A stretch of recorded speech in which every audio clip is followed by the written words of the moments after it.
Si pasojë rreshjeve intensive gjatë natës, ka ndalë nga shtrati lumi i Bistricës dhe lumi i Kalansës. Uji ka vërshuar në banesa, rrugë dhe toka bujqësore.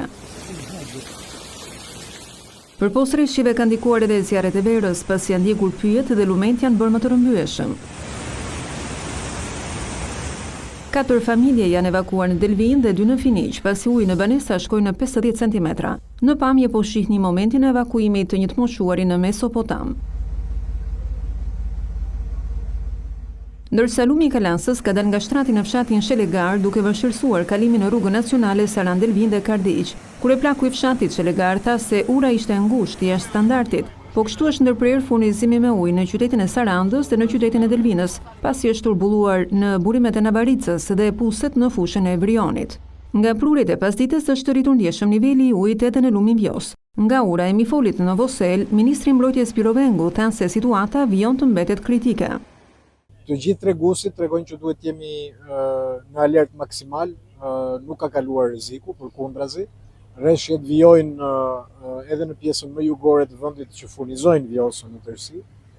Ndaj dhe kemi gatishmëri maksimale, sidomos në Grykderdhje dhe praktikisht në zonën e fitores Ferasit dhe Bishanit, pavarësisht se kemi bërë të gjitha njoftimet, lajmërimet paraprake, qoftë për banorët, qoftë për bizneset. Do kemi dhe një dislokim shtesë të forcave në terren në mënyrë që në qoftë se do duhet të kryejmë evakuimet, jemi në kushte optimale për ta bërë.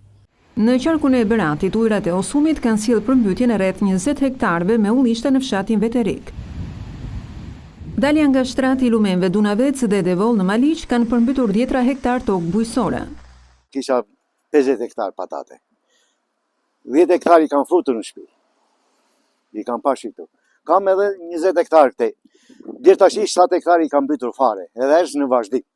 Grurin kam bërë 15 hektar, 8 hektar është i rrezikuar fill pas patate.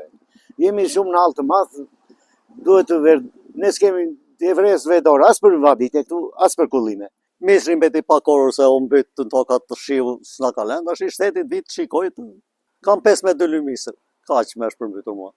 Në veri nga prurjet e shumta të rreshjeve ka nisur shkarkimet nga hidrocentrali i Shkopetit. Raportohet se po shkarkohet me 300 m3 ujë në sekond, duke sjellë rritje të prurjeve në lumin mat, por pa krijuar problematika në argjinaturën e këtij lumi. Përrinjt malor të fryrë nga rreshjet kanë dëmtuar disa ura në fshatrat e Mirditës, duke izoluar banor dhe duke krijuar vështirësi në lëvizje. Në fshatin Fan, nxënësit kanë mbetur pa mësim. Situata paraqitet problematike edhe në Orosh dhe Kaçinar, ku është shënuar rreshitje derash që rrezikojnë banesat dhe rrugët.